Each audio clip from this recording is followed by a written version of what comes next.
우리 앞뒤 좌우로 한번 진심으로 축복합시다. 더울수록 더 은혜 받읍시다. 더워서 수고가 많고 고생이 많습니다.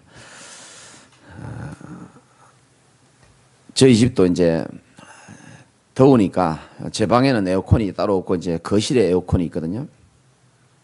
부득이하게 이제 제가 이제 거실에서 말씀을 어제 준비했는데 여러분은 그냥 뭐 김 목사가 대충 서서 웃기고 설교하는 것처럼 보이지만요. 그 물 위에 떠 있는 물 위에 떠 있는 이 백조가 아주 평온하게 다니는 것처럼 보이지만 물 아래에서 어떤 일이 일어나는지 아시죠? 예, 다리를 막 허벌나게 막 제가 그냥 설교하는 것처럼 보이지만 여러분의 토요일 날 기도에 힘입어 가지고 정말 기도하면서요, 고민하면서 하나님의 말씀을 제가 받기를 기도하고 준비하는 거거든요. 그 한 12시쯤 돼가지고 제가 이게 막 고민하고 막 괴로워하고 이런 모습을 원래는 아무도 못 보는데 이제 우리 큰아들이 뒤에서 이렇게 다 나를 지켜봤나 봐요. 지켜보다가 갑자기 이제 하나님께서 이제 제게 은혜를 딱 주시면서 생각과 마음이 깨끗해지면서요, 뭔가 막 하나님 말씀을 주시는 거예요. 그래서 노트북에 막 쳐내려가는 겁니다. 이걸 우리 큰아들이 뒤에서 몰래 보고 있었는 겁니다. 그래서 물어보는 겁니다. 아빠, 이거 다 안 보고 갑자기 다 친 거냐고. 그래, 하나님이 이렇게 음성을 주시면 이렇게 다 칠 수 있는 거니까. 와, 정말 신기하다는 거예요. 저는 매주 토요일 밤 자기 전에 항상 똑같은 생각합니다. 그래, 이거는 내 머리로 할 수 있는 메시지가 아니고 하나님이 나에게 말씀을 주시고 여러분에게 말씀을 주시는구나. 그게 정말 믿어집니다. 그러니까 제가 확신 있게 메시지를 하는 겁니다. 오늘도 여러분의 하나님의 음성으로 들으시기를 주님의 이름으로 축원드립니다. 미국에서 65세 이상 되는 아주머니들이 한 1,000명을 대상으로 해가지고 65년 동안 인생 살아오면서 제일 후회되는 게 뭐냐 이렇게 물어봤습니다. 사람들이 막 써냈죠.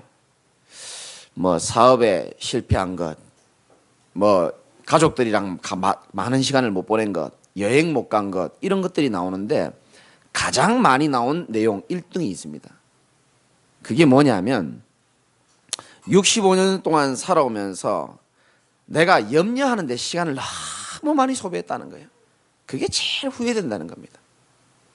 어떤 거는 일어나지도 않을 일이고 어떤 거는 일어나도 어쩔 수 없는 상황인데 그 자꾸 쓸데없이 고민하고 염려했던 게 제일 후회된다라고 미국의 65세 이상 어른들이 앙케이트를 조사했는데 그렇게 결과가 나왔습니다. 여러분들 마음에 염려와 고민 다 있겠죠. 예수님이 이렇게 말씀하십니다. 요한복음 14장 1절에 보니까 너희는 마음에 근심하지 말라. 하나님을 믿으니 또 나를 믿어라. 너희는 마음에 근심하지 말라. 하나님을 믿으니 또 나를 믿어라. 여러분, 하나님 믿고 염려를 주께 다 맡기시는 축복이 있기를 주님의 이름으로 축원합니다. 마태복음 6장 26절에는 예수님 직접 말씀하셨습니다. 공중에 나는 새를 좀 봐라. 심지도 거두지도 않고 창고에 모아들이지도 않는데 너희 천부께서 기르시나니 너희는 이것들보다 귀하지 않냐. 너희는 무엇을 먹을까 마실까 그런 거 기도하지 마라. 그런 거는 하나님을 안 믿는 자들이 기도하는 거지 너희들은 그런 거 기도하는 게 아니다 라고 말씀하시면서 중요한 말씀을 하십니다. 너희 하늘 아버지께서 이 모든 것이 너희에게 있어야 할 줄을 아시느니라고 했습니다. 하나님이 여러분의 필요를 더 잘 아세요. 그걸 믿으셔야 된다니까. 6장 34절에 보니까 마태복음 6장 34절에 보니까 내일 일을 위하여 염려하지 말아라. 내일 일은 내일이 염려할 것이다. 아주 말도 안 되는 것처럼 느껴집니다. 내일 일은 내일이 염려하는 거지 너희들은 한날 괴로우면 그날로 족하다 그랬거든요. 아무것도 염려하지 말고 오직 모든 일에 기도와 간구로 너희 구할 것을 감사함으로 하나님 앞에 아뢰라 그랬거든요. 그래야만 모든 지각에 뛰어난 하나님의 평강이 그리스도 예수 안에서 너희 마음과 생각을 지키신다 그랬습니다. 염려하지 말고 그 염려를 하나님께 기도로 바꾸시기 바랍니다. 그러면 하나님이 약속대로 여러분의 생각과 마음을 지켜주시게 돼 있는 겁니다. 얼마나 여러분이 깨달아지고 아멘할지 모르겠지만 세상 살아가면서 복음을 깨달은 것보다 더 큰 축복은 이 땅에 아무것도 없습니다. 내가 그리스도 깨닫고 하나님의 자녀로 살아간다, 천국이 예비되어 있다, 이 땅에 더 큰 축복이 있습니까? 저는 없다라고 확신하고 있고요. 아니 목사님, 나는 복음을 알고도 이렇게 예배드리고 열심히 하고 헌금도 하는데 염려도 많고 너무 어렵고 힘든데요. 저는 그 답을 확실히 알고 있습니다. 여러분이 그 답을 답으로 안 듣는 게 문제지, 저는 그 답을 성경적으로 확실히 알고 있어요. 우리 교회는 뭐 복음 받고 다 행복한 분들밖에 없기 때문에 하지 말까 생각하다가 또 영상을 통해서 듣는 분들 중에서 혹시 그런 거에 고민하는 분이 있을까 싶어서, 복음 받고 신앙생활하는데 힘들고 어렵고 괴로움이 연속되는 거는요, 한 가지 이유밖에 없습니다.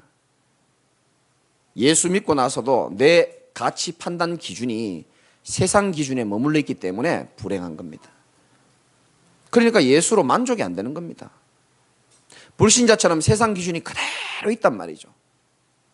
근데 하나님은 믿죠. 기준은 세상 기준이죠. 이게 막 복잡해요.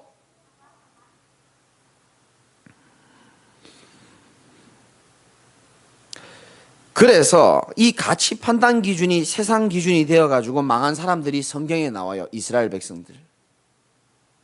그 어마어마한 은혜를 받아놓고 이 세상 기준이 안 바뀌는 겁니다. 육신 기준이 안 바뀌는 겁니다. 이거 바뀌는 순간부터 하나님의 참된 자유와 평안과 행복을 누리는 줄 믿으시기 바라고, 오늘 말씀을 통해서 그 해답을 여러분이 찾으셔야 됩니다. 세상 기준으로 보면 요셉은 자살해야 되는 겁니다. 그렇잖아요. 세상 기준으로 보면 다윗은 우울증 와야 돼요. 세상 기준으로 보면 바울은요, 정말 미칩니다. 그런데 성경의 기준으로 보니까 그들이 제일 쓰임받고 그들이 제일 하나님의 역사를 많이 체험했단 말이죠. 여호와께서 요셉과 함께 하심으로 그가 형통한 자가 되어. 이 말이 이해되시고 깨달아지시길 바랍니다. 세상 사람들의 기준은 소유와 성취, 많이 가지고 많이 성취해야 행복합니다. 하나님 자녀의 기준은 소유와 성취가 아니에요. 하나님이 나와 함께 하시면 나는 아무것도 문제 안 된다는 게 기준인 겁니다. 비록 지금 내가 연약하고 문제 가운데 있다 할지라도 살아계신 하나님이 나의 모든 필요를 아시고 나와 함께 하신다는 것이 사실이라면 우리는 모든 것을 이길 수 있는 줄 믿으시기 바라고요. 내가 세상의 모든 좋은 것을 다 가지고 있어도요, 하나님과 함께하는 축복이 없다면은 우리는 그 모든 것을 버리고서라도 하나님과 함께하는 축복을 소중히 여길 줄 알아야 된다고 저는 생각하거든요. 그게 하나님 자녀 아닙니까? 뭐가 제일 축복입니까? 내가 복음을 깨닫고 자유함을 얻은 게 축복 아닙니까? 아무리 돈 많이 벌어도요, 우리나라의 어마어마한 재벌이라도 죄 문제, 지옥 문제 해결 안 되면 그 사람은 멸망받은 사람입니다. 미안한스럽지만. 아무리 큰 기업이에요, 사장이라 해도요, 운명과 사주팔자에서 묶여 있으면 어느 날 부도나면 자살할 수밖에 없는 겁니다. 뭐가 축복이고 뭐가 행복인지를 여러분이 잘 아셔야 됩니다. 무엇이 최고 응답입니까? 하나님이 나와 함께 계심이 누려지는 게 최고 응답 아닙니까? 뭐가 최고 은혜입니까? 저 벌레만도 못한 내가요, 참 저 훌륭한 분들도 복음을 모르고 사는데 이 그리스도의 복음을 깨닫고 하나님의 자녀로 복음 전하는 교회에서 쓰임받고 있다는 자체가 은혜 아닙니까? 뭐가 최고의 능력입니까? 문제 해결하는 게 능력입니까? 아닙니다. 문제가 해결돼도 나를 살릴 수는 없어요. 문제가 있어도 하나님이 나와 함께 하심으로 문제가 문제되지 않는 게 그게 진짜 능력 아닙니까? 복음 안에 있으면 아무것도 문제될 것 없어요. 여러분, 제가 문제 있을까요, 없을까요? 맞춰보세요. 저도 문제 많습니다. 그러나 문제가 제게 문제가 되지 않기 때문에 아무 문제 안 되는 겁니다. 그래서 저와 여러분들이요, 신앙생활 열심히 하는 것도 중요하지만 올바른 복음, 올바른 믿음 가지시기를 주님의 이름으로 축원합니다.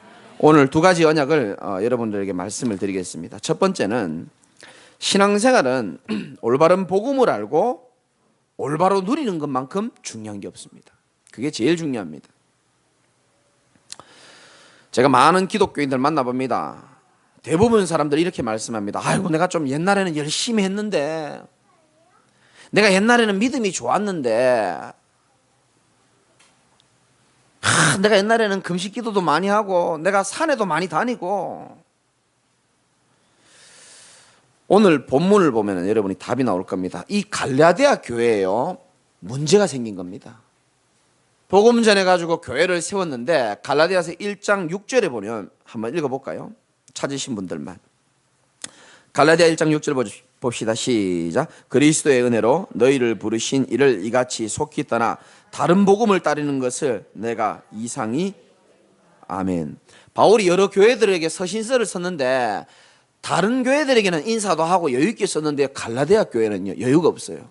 왜? 심각한 문제가 있는 겁니다. 다른 복음을 자꾸 교회에 던지는 겁니다. 바울이 복음을 전했는데 다른 복음을 자꾸 얘기하는 거예요. 그러니까 7절에 다른 복음은 있어요, 없어요? 없어요. 다만 어떤 사람들이 너희를 어떻게 하여? 교란하게 하여 그리스도의 복음을 변하게 하려 함이라. 복음은 그리스도의 복음밖에 없는 줄 믿으시기 바랍니다. 나오잖아요. 그리스도의 복음을 변하게 하려 함이라. 그러면 이 갈라디아 교회에 들어온 다른 복음의 내용이 뭐냐? 여러분 아실 겁니다. 복음을 전했는데 이 사람들이 옛날 사상이 찌들어 있는 겁니다. 마치 우리 한국 교회로 말하면 예수 믿는데도 옛날 그 유교 사상이 있잖아요. 그게 찌들어 있는 거예요. 죄송합니다만 저는 신앙생활 젊을 때 뭐 지금도 젊지만 아주 젊을 때, 아주 새파랗게 젊을 때, 정말입니다. 저희 교회가 제 성경책에 우리 담임 목사님 이름이 지금도 적혀 있어요. 그만큼 그 합동 측 총회장 하신 분입니다. 제 결혼 주례를 보신 분입니다. 근데 저는 어떻게 배웠냐면 여자는 절대로 이 위에 못 올라오게 돼 있습니다. 성장은 죽는 겁니다, 사실은. 복음의 은혜인 줄 믿으시기 바랍니다. 제가 있었던 이 교단을 말해서 되는지 모르겠지만 합동 측에서는요, 여자 목사 상상도 못 하고요, 올라오지를 못해요. 여기 어디 감히. 그거는 율법도 아니고 유효 사상입니다. 교회에 제가 백바지 입고 다녔거든요. 저는 완전 타락한 사람이에요. 술 먹고 교회 온다? 있을 수 없는 일입니다. 절대 목사님이 주례도 안 서줍니다. 근데 아마 전날 술 드시고 오신 분들 꽤 있을 겁니다. 아마 이게 반바지 입고 큰일 납니다. 저는 그렇게 배우고 듣고 자랐어요. 그러니까 이 복음이 들어가는데요, 옛날 사상하고 짬뽕이 되는 겁니다. 이 갈라디아 교회에 어떤 사상이 있냐면 유대교 사상이 있는 거예요. 유대교는 뭐냐면은 말씀 철저히 지키지 않으면 의롭게 될 수 없고 구원받을 수 없다는 게 들어있거든요. 그러니까 지금 여기 11절부터 15절까지 여러분 읽어도 뭔 말인지 이해 하나도 안 될 겁니다. 간단하게 말씀드리면 복음은 이방인에게도 전도하고 복음을 주는 게 당연하잖아요. 바울이 예전에 사도행전 15장에서 예루살렘 회의에서 이방인들도 예수 믿고 구원받는다라고 고함 질렀거든요. 그러니까 이방인 사랑해야 된다. 안디옥에 가가지고, 이 게바가 베드로거든요. 안디옥에 가서 이방인 사랑하고 식사하는데 유대교 형님들이 이 당시에 놀러 오니까요, 갑자기 밥 먹다가 도망가 버린 겁니다. 왜? 그 유대교 사상으로 보면은 이방인들은 개들이거든요. 같이 놀면 안 돼요. 상종하면 안 됩니다. 그 옛날 사상에 찌들어진 사람들한테 욕먹을까 싶어서 도망가는 겁니다. 그러니까 바울이 형님인 베드로에게 지금 야단을 치는 거예요. 사람들 보는 앞에서. 예수 그리스도를 믿음으로 인하여 구원받는 줄 믿으시기 바랍니다. 근데 유대교는요, 할례 받아야 되는 거예요. 그리고 율법에 복종해야 되고 종교의 엄격한 규례와 식생활 지켜야지만 되고요, 이방인들이랑 절대 만나면 안 된다라고 말씀이 말하고 있거든요. 그러니까 이게 화가 나는 겁니다. 그래서 16절이 아주 중요한 말씀입니다. 사람이 의롭게 되는 것은 율법의 행위로 말미암는 것이 아니라고 얘기하는 겁니다.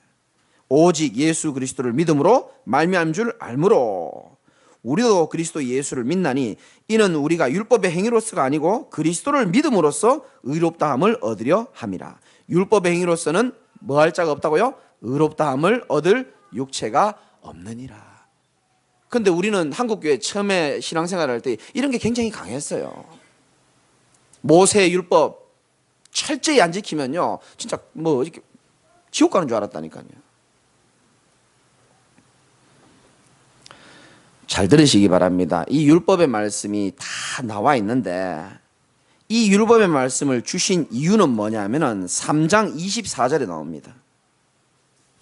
이같이 율법이 우리를 그리스도께로 뭐하는?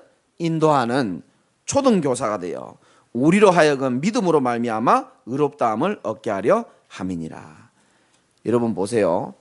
율법이 있어야 우리가 하나님 말씀을 지켜야 되는데 이 어마어마하게 있는 이 율법을 우리가 다 지킬 수 있습니까? 지킬 수가 없다니까요. 근데 그거 다 지켜야지만 구원받는다고 자꾸 유대교에서 얘기하니까 복음이 예수 그리스도의 십자가 사건의 은혜로 인하여 구원받는 것인데 자꾸 이거를 틀리게끔 자꾸 속이는 겁니다. 야고보서 2장 10절에는 누구든지 온 율법을 지키다가 하나라도 못 지키면 전부 다 못 지킨 거라 그래요. 그럼 이렇게 한번 얘기해 봅시다. 마태복음 5장 28절에 보면 예수님이 재밌는 말씀하십니다. 남자들이 이상한 생각을 가지고 여자들 이렇게 쳐다보면 간음한 거랑 똑같다 그래요. 세상법은 간음한 게 아니잖아요. 근데 성경은 남자들이 좀 예쁘게 생기면 목 돌아가잖아요. 이상한 생각하면서 목이 돌아가면 간음한 거랑 똑같다 그랬거든요. 그럼 돌에 맞아 죽어야 되는 겁니다. 우리 남자분들 왜 운전하다 보면 한 번씩 이렇게 괜찮은 분들이 지나가면 목까지 돌아가잖아요. 아닌 것처럼 하고 계시는데 목 안 돌아가면 눈알 돌아가게 돼 있습니다. 돌아간다니까요. 근데 아무리 어떤 데는 집회 갔다가 오는데 차 운전하고 가는데요. 얼마나 성령 충만하겠습니까? 근데 그 성령 충만을 한 상태에서 달려가고 있는데 뭐 하나 지나가는 거예요. 목이 안 난 안 돌아가고 싶은데. 솔직한 목사 아닙니까? 거룩한 척하고요. 이래 다 거룩한 목사님들도 많아요. 근데 눈알 자세히 보세요. 눈알은 돌아간다니까요. 이쁘면 어쩔 수가 없어요. 제가 왜 이 말씀 드리냐면 그렇게 따지면은요 구약의 율법으로 말하면 우리는 간음한 것이고 돌에 맞아 죽어야 되는 겁니다.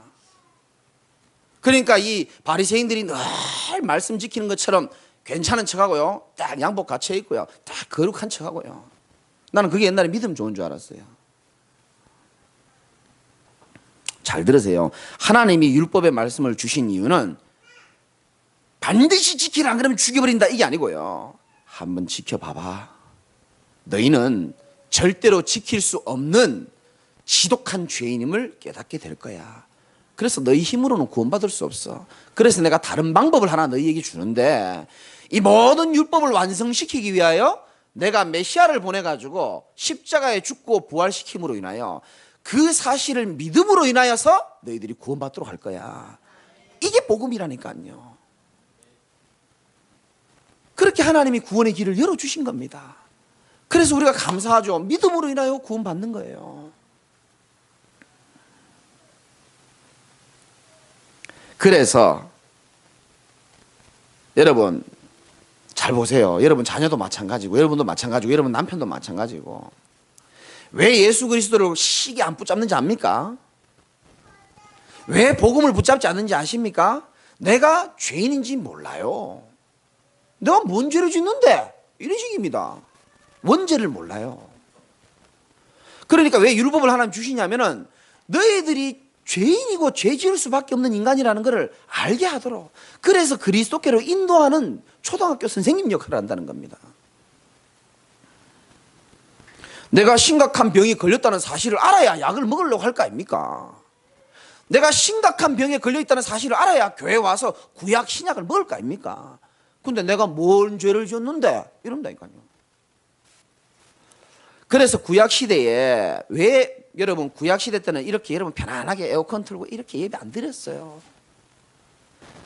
그 광야에서요, 무더운 여름에 그 더운데요, 양을 데리고 와야 됩니다. 그 데리고 와가지고 제사장 앞에 데리고 와가지고 어떻게 예배드리냐면 양에다가 손을 얹는 겁니다. 그리고 자기의 죄를 자복하는 거예요.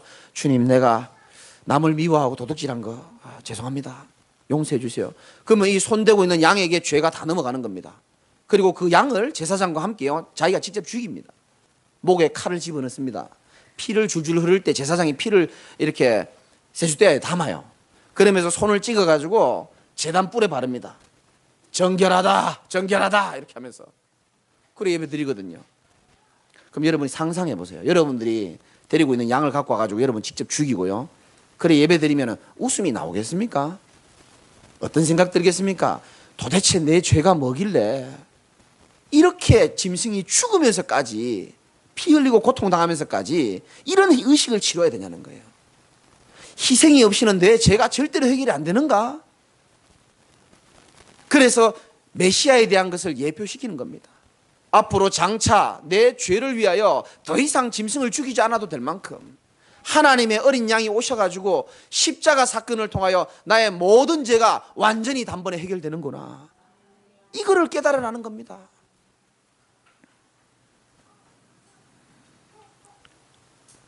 근데요, 사람들이 내가 죄인인지 모르니까 복음 필요한 줄 모르고 교회 나올 필요가 없는 겁니다. 하나님 없이 살아가는 게 얼마나 큰 죄고 재앙인지를 사람들은 몰라요. 사단이 얼마나 교묘하고 이렇게 우리를 넘어뜨리려고 하는지를 우리 후대들이 잘 모른다니까요. 언제 깨닫냐? 당장 오늘 밤에 집에 들어갔는데 귀신이 앉아 있어 봐요. 마귀의 일을 멸하신 그리스도, 엄마 뭐라 그랬지 지난주에, 본다니까요. 그때 됐어야 찬다니까요. 당장 내일 죽을 병 걸려보세요. 하나님 나라 갈 거 생각한다니까요. 이렇게 인간이 연약합니다. 여러분들은 당장 죽을 병 걸려서 깨닫지 마시고 말씀으로 복음 깨달으시기를 주님의 이름으로 축원드리고요, 기도해야 됩니다. 여러분 가족들이 이런 일을 당하지 않고 여러분의 기도를 통하여 복음 속으로 들어올 수 있도록 기도하시기 바랍니다. 여러분 자녀와 가족과 우리 주변에 사는 사람들이 복음 속에 들어오는 것보다 더 큰 일이 어디 있습니까? 사실은 17절에 만일 우리가 그리스도 안에서 의롭게 되려고 하다가 죄인으로 드러나면 그리스도께서 죄를 짓게 하는 자냐? 결코 그럴 수 없지 않냐. 만일 내가 헐었던 것, 율법을 말하거든요, 다시 세워버리면 내가 나를 범법한 자로 만드는 거니까 이 말도 안 되는 것 아니냐. 제일 마지막 절이 여러분이 제일 알아듣기 쉽습니다. 21절 한번 읽어봅시다. 시작. 내가 하나님의 은혜를 패하지 아니하노니 만일 의롭게 되는 것이, 아멘. 이 말이 중요한 말입니다. 유대인들이 말씀 지켜서 의롭게 되고 구원받는다고 생각하면은 말씀 철저하게 지킬 수도 없는데, 철저하게 지켜서 구원받는다면은 예수님이 굳이 십자가에서 죽을 필요가 있어요, 없어요? 없다니까요. 예수님이 그러니까 실수하신 거라 이 뜻입니다. 유대인 사상으로 보면 그래요. 그러니까 그 예수님 십자가 못 박아 죽이는 겁니다. 그럼 예수님 실수하신 것이지, 예수님은 실수한 게 아니고요. 모든 인류의 죄와 저주, 저와 여러분들의 해결할 수 없는 하나님 떠난 문제, 죄 문제, 사단의 문제, 이거 해결 안 되는데 하나님이요 독생자를 보내가지고 이 세 가지 문제, 모든 인류의 근본 문제, 모든 사람이 망할 수밖에 없는 그 근본 원인은 십자가에서 단번에 영원히 해결하신 줄 믿으시기 바랍니다. 그래서 복음하셔야 되는 겁니다. 수천 년, 저 정말 많이 봤습니다. 성경 백독 읽은 사람 몇 명 만났어요. 복음을 몰라요.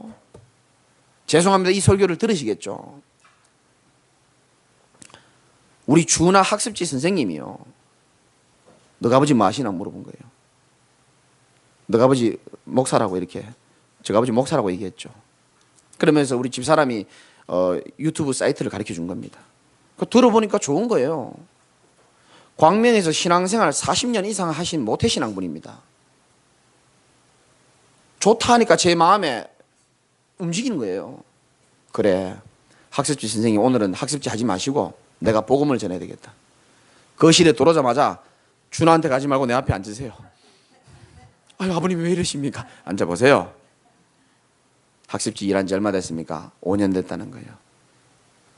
저하고 집사람이 학습지 선생님 출신입니다. 깜짝 놀라는 거예요.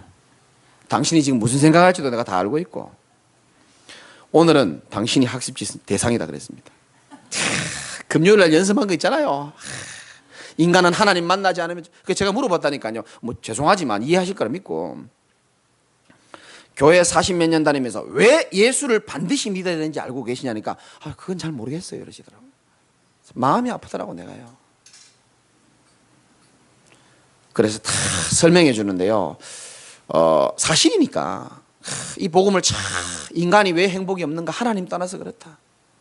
이거를 해결하려고 인간이, 근데요 정말입니다. 눈가에요 눈물이 참 고여가지고요. 복음 깨달은 거 하나님의 최고의 은혜인 줄 믿으시기 바랍니다. 정말 축복이에요. 그래서 올바른 복음을 제대로 알고 이 복음을 누려야 되는 겁니다. 그러면 두 번째, 올바른 믿음이 뭐냐? 올바른 믿음. 신앙생활은 올바른 복음을 알고 올바른 믿음을 가지면 어떤 것도 다 이길 수 있습니다. 사실은. 그러니까 저는요 교만해 보일 수 있지만 교만 아니고 저는 확신과 자부심이 있는 게, 전에 말씀드렸잖아요. 지나가는 버스에 보니까 광고가 적혀 있는 거예요. 홍삼 광고예요. 참다한 이 홍삼 먹고 감기 걸리면 병원비를 다 내드리겠습니다 이렇게 돼 있더라고요. 그래, 저 정도 자부심이 있어야지. 나도 1층에 플랜카드 하나 붙일까 싶어요. 우리 교회 와서 복음 듣고 우울증 걸리면 병원비 내가 다 내드리겠습니다. 나 진짜 그런 생각 들더라고요. 자신 없습니까? 없는가 보네. 제가 확신 있게 말씀드릴 수 있습니다. 여러분 마음에 그리스도를 마음에 영접하고 주인으로 삼고요, 복음 계속 들으면요 모든 흑암 다 무너지게 돼 있습니다. 정말입니다. 세상 어느 병원이 사람을 그렇게 바꿀 수 있습니까? 저도 정신문제가 있었고요, 병원에서 못 고쳤어요. 그리스도 복음 듣고 제가 치유됐다니까요. 그러니까 배운 것 없어도 큰 소리 치고요, 하나님께서 말씀을 매주 허락하시는 겁니다. 그 능력과 은혜가 제게만 있는 게 아니고 이 복음을 듣기로 하나님 계획하신 여러분들에게도 그 축복의 계획이 있다니까요. 잘못된 믿음이 많습니다. 종교적 믿음. 사람들은 다 종교 생활합니다. 그냥 일주일에 한 번 교회 갔다 와 주시는 거예요. 안 가면 찝찝하고, 가면 좀 이번 주는 사고 안 날 것 같고, 좀 인간의 의를 강조하는 거죠. 종교적 믿음, 종교의 특징은요, 인간의 열심, 인간의 정성, 인간의 최선, 공을 들이고, 우리나라 어쩔 수 없어요. 뭘 해야 편해요, 마음이. 설거지를 해놔야 마음 편한 것처럼 뭘 자꾸 해야 축복받고 막 이래 생각한다니까요. 그래, 이런 고백하는 사람 많이 봤어요. 어떤 권사님이 그런 고백하시더라고요. 내가 40일 동안 금식 기도를 했더니 우리 아들이 대학에 붙었어요. 이렇게 하시더라고요. 눈 하나 깜짝 안 하고요. 내가 40일 동안 기도했더니 우리 남편 병이 나았어요. 이렇게 얘기하더라고요. 잘 들어보세요. 문맥상 의미를 잘 꿰뚫어 보세요. 뭐가 드러납니까? 내가 40일 동안 기도하는 의의가 드러나는 거예요. 나의 의의가 드러나는 겁니다. 잘 들으세요. 로마서 1장 17절에 보면 복음에는 하나님의 의의가 나타난다 그랬거든요. 어쩔 수 없습니다. 설교도 마찬가지예요. 인간의 의의가 많이 드러나면요, 하나님의 의의는 가려질 수밖에 없어요. 내가 40일 동안 했는 거 그거 얘기하는가, 하나님이 하신 일은 가려질 수밖에 없는 겁니다. 하나님의 의의가 드러나는 게 복음인 줄 믿으시기 바랍니다. 그 종교생활에서 빠져나와야 되는 거예요. 축복받으려고 교회 가고 문제 해결되려고 교회 가고, 아닙니다. 모든 문제 해결하신 그리스도께 감사해서 예배 나오는 거예요.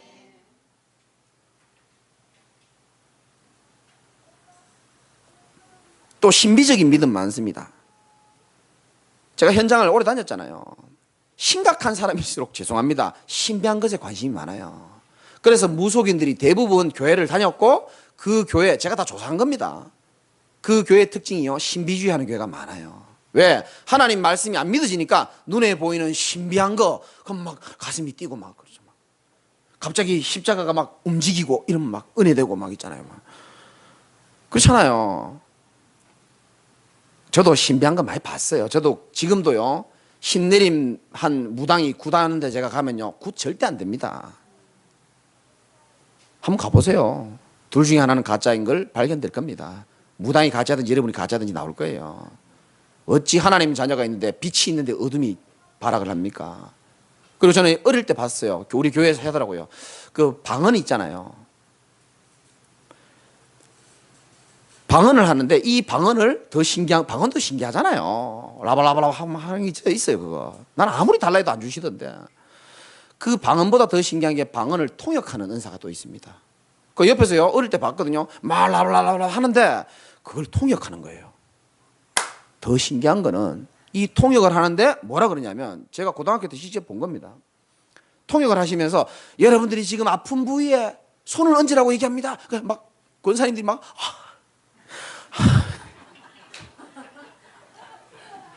아이고 허리. 1000명이 모여가지고요, 다 놀라운 사실, 병이 막 치유되다는 거, 치유되더라니까요. 그럼 나중에 치유 안 되면 내 믿음은 또 떨어지는 거예요. 무슨 말인지 아시겠습니까? 예수님이 수많은 사람 고쳤습니다. 기적 많이 일으켰습니다. 그런데 다 기록하지 않은 이유를 요한복음 20장 30절 31절에 나와요. 수많은 기적이 일으켰지만 그것보다 더 중요한 것은 그게 중요한 게 아니라는 겁니다. 내가 바로 하나님의 아들 그리스도로 오셨다는 사실, 그걸 믿으라는 거예요. 종교적 믿음, 신비적 믿음 다 졸업하시기를 주님의 이름으로 축원합니다. 그리고 율법적인 믿음도 있어요. 율법적인 믿음은 한 가지입니다. 정죄입니다. 정죄. 판단. 누가, 로마서 8장에 나옵니다. 누가 하나님이 의롭다는 자를 누가 감히 정죄합니까? 여러분들을 정죄할 수 있는 거 아무도 없어요. 가늠한 여인을 데리고 죽이라고 했을 때 예수님이 뭐라 그랬냐? 예수님이 뭐라 그랬습니까? 나도 너를 정죄하지 않는다 그랬습니다. 율법이 뭡니까? 확실한 잣대를 세우고 남을 쳐다보는 거예요. 자기 꼬라지도 안 되면서 저 틀렸다면서. 율법은 사람을 죽이는 것이고 복음은 사람을 살리는 줄 믿으시기 바랍니다. 남 쳐다보니까 정죄하고 나 쳐다보니까 한심스럽고요, 늘 눌려있고요. 네 번째가 감정적인 믿음이죠. 그런 분 많이 봤어요. 옛날에는 뜨거웠는데 뭐가 뜨거운지 모르겠어요. 옛날에는 신앙이 뜨거웠다는 거예요. 여러분, 꼭 뜨거워야 됩니까? 시원하면 안 됩니까? 이 몸의 온도가 기준이에요, 신앙에? 그건 아니거든요. 성경을 자세히 봐야 됩니다. 예수님이 뜨거우라 그랬습니까? 아닙니다. 너희는 나를 누구라고 하느냐? 사람들은 다 예수를 틀리게 알아요. 그러니까 고생하는 겁니다, 교회 다니면서도. 베드로가 얘기했나요? 주는 그리스도시요 살아계신 하나님의 아들이십니다.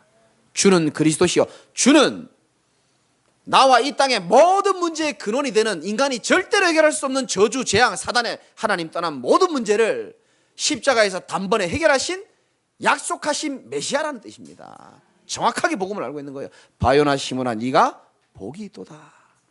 여러분들이 복이 있는 사람인 줄 믿으시기 바랍니다. 그래서 올바른 믿음은 뭐냐? 예수가 그리스도라는 사실을 철저하게 믿고요, 그가 십자가에서 요한복음 19장 30절 다 이루었다고 말씀했습니다. 주님이 다 끝냈다라는데 우리는 안 끝났어 아직. 주님은 다 이루셨어요. 이미 승리해놓고 그리스도의 승리 깃발을 꼽아놓고 우리는 그 길을 누리면서 걸어가면 되는 겁니다. 생각해 보세요. 천국 확보되어 있지 않습니까? 이거는 자신이 없어요? 그럼 여기만 천국에서 만날까요? 여러분, 천국 확보되어 있잖아요.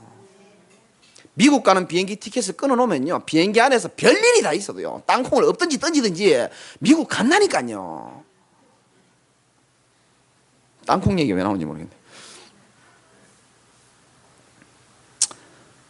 예수를 그리스도로 믿는 믿음으로 구원받는 줄 믿으시기 바라고요. 한 번 하나님의 자녀는 변함이 없습니다. 여러분, 자녀가 말 안 들으면 내 자식 아닙니까? 육신의 연약한 부모도 그런 생각 안 합니다. 내가 너희를 고와 같이 버려두지 않겠다 그랬고요. 그 어떤 것도 그리스도의 사랑에서 여러분들 끊을 수 없는 존재라고 말하고 계십니다. 심지어 죽음도 우리를 못 끊는다 그랬어요. 성경대로 봐야 되는 겁니까? 그리고 또 뭐가 올바른 믿음이냐? 갈라디아서 2장 20절입니다. 핵심 구절 중에 하나니까 한번 읽어봅시다. 시작. 내가 그리스도와 십자가에 못 박혔나니 그런즉 이제는 내가 사는 것이 아니요 오직 내 안에 그리스도께서 사시는 것이라. 이제 내가 육체 가운데 사는 것은 나를 사랑하사 나를 위하여 자기 자신을 버리신 하나님의 아들을 믿는 믿음 안에서 사는 것이. 아멘. 뭐가 믿음이냐? 올바른 믿음이냐? 창세기 3장의 나는 이미 십자가에 못 박혔다는 사실을 인정하는 게 믿음입니다. 우리는 창세기 3장 이 나의 모습이요 십자가에 못 박혀 죽었어요. 십자가에 못 박혀가 자꾸 살아 있으려 하니까 그게 힘든 거예요. 죽은 겁니다. 그리고 내 안에 계신 그리스도로 다시 태어나는 겁니다. 그런즉 누구든지 그리스도 예수 안에 있으면 새로운 피조물인 겁니다. 그래서 더 이상 나의 기준, 나의 고집, 나의 경험이 필요하지 않습니다. 우리는 내 안에 계신 하나님의 인도를 받으며 사는 인생인 줄 믿으시기 바랍니다. 여러분은 창조적 능력이 없어요. 근데 자꾸 창조적인 능력을 행하려니까 고통스러운 겁니다. 전능하신 하나님이 내 인생의 주인으로 살아갈 수 있도록 자리 비워드리시기 바랍니다. 이 말이 뭔 말인지 잘 모르겠으면 경상도 사투리로 하나님, 내 인생 하나님이 알아서 하이소. 이게 신앙 고백인 겁니다. 하나님, 내 남편 하나님 알아서 하시오. 경제 문제 하나님 알아서 하시고 건강도 하나님 알아서 하십시오. 그게 믿음이에요. 주님이 나 대신 살아주시면서 가장 완전한 인생으로 이끌어 주신다는 사실을 믿는 믿음이 회복되시기를 주님의 이름으로 축원합니다. 마지막 믿음이 뭐냐? 하박국서 2장 4절에 보면 비록 더딜지라도 기다리라. 지체되지 않고 반드시 응하리라. 지금 우리가 조금 응답이 늦게 오는 것처럼 느낄 수도 있습니다. 그러나 기다릴 줄 아는 게 믿음인 줄 확신하시기 바라고요. 나의 때보다 하나님의 때가 더 확실합니다. 우리는 우리 시간표에 자꾸 맞추려고 그래요. 그러니까 그게 애가 다른 거예요. 그게 착각입니다. 하나님의 때가 더 완전하신 줄 믿으시기 바랍니다. 왜냐? 나를 창조하신 하나님은 나보다 나를 더 잘 알고 계시고요. 나를 창조하신 하나님은 나보다 나를 더 사랑하고 계십니다. 나를 창조하신 하나님은 내가 생각하는 때보다 더 확실한 때에 하나님의 계획을 이루시게 되어 있는 겁니다.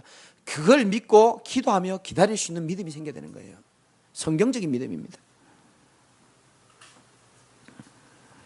결론. 올바른 복음을 날마다 듣는 여러분들이 가장 축복받은 자인 줄 믿으시기 바라고, 올바른 믿음으로 사는 여러분이 가장 큰 응답을 받고 계신 줄 믿으시기 바라고, 남은 인생에 하나님 주신 올바른 기준 가지고 정말 복음 안에서 행복하시기를 주님의 이름으로 축원드립니다. 우리 같이 한번